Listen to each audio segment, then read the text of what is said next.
So now that we're done with that previous bad combo deck, let's try a different one. So the Ad Nauseam deck.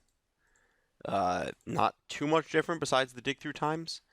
I found a list that someone was playing digs in, and I kind of liked some of the things it was doing, not all of them. Like, it didn't have Pentad Prism, so I ended up cutting some stuff. There was like a Manamorphose that made no sense. Playing 0 Prisms makes absolutely no sense to me, so there's that. There's no teachings in here. I don't know if teachings is actually better or worse than dig through time, but I think the best way to start is try dig through time and see if it's bad or not, and then switch.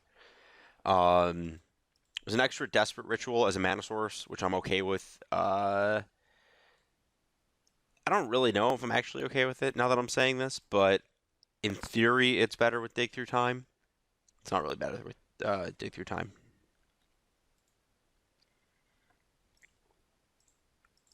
Let's try again.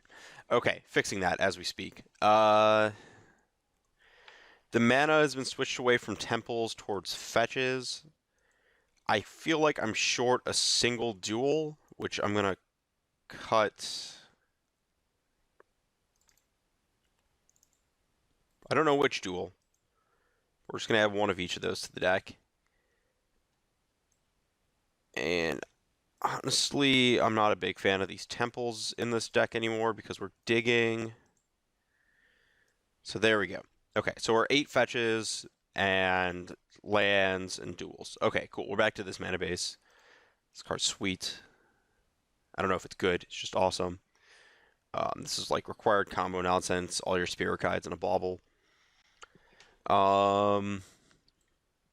This is pretty standard amounts. There's like this one random probe, which probably is better as a telling time.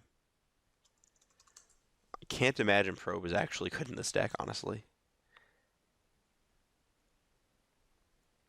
I think telling time is better than peer through depths here. It's actually, I don't know. I can see actually wanting a land or a Phyrexian on life, so I'm okay with that.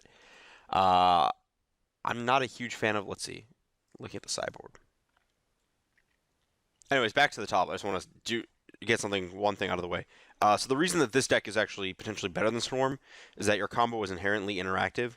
You can cycle extra Angel's Graces for extra turns against anything that doesn't have Infect, going to 1 life each time. And then Unlife usually buys you at least 1 turn, if not 2.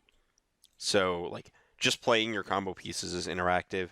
And, like, playing an Unlife and then going off in, like, a turn and a half is really absurd. And a lot of decks have a lot of issues with that, especially Delver decks. It's really hard for Delver decks to, like, get you to 0 and then deal the extra 10 in another extra turn. Because, like, the first combat step with Unlife, like, you could be at 1 life and take an additional 20, and that's all that damage, and let's say a first strike, is dealt in the same hit, so you go to, like, -19 with an Unlife in play at 0, in fact, so that interaction is pretty absurd against a lot of decks in the format, especially a lot of board states with, like, Young Pyromancer, like 4 tokens or 5 tokens. It's very hard for Delver to actually mount lethal in a proper time frame against this card. Yeah, there's not too much. We'll see if Dig Through Time's actually good. We'll see if Telling Time's actually good, hopefully. Need these to be Affinity like every other combo deck that has issues. I'm not too sold on the Drown in Sorrows being the right card, but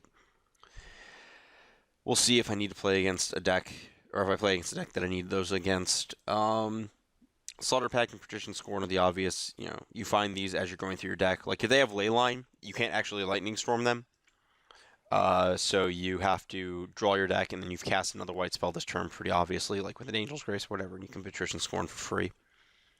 That's pretty straightforward. And then this is like the anti-burn or other combo decks card.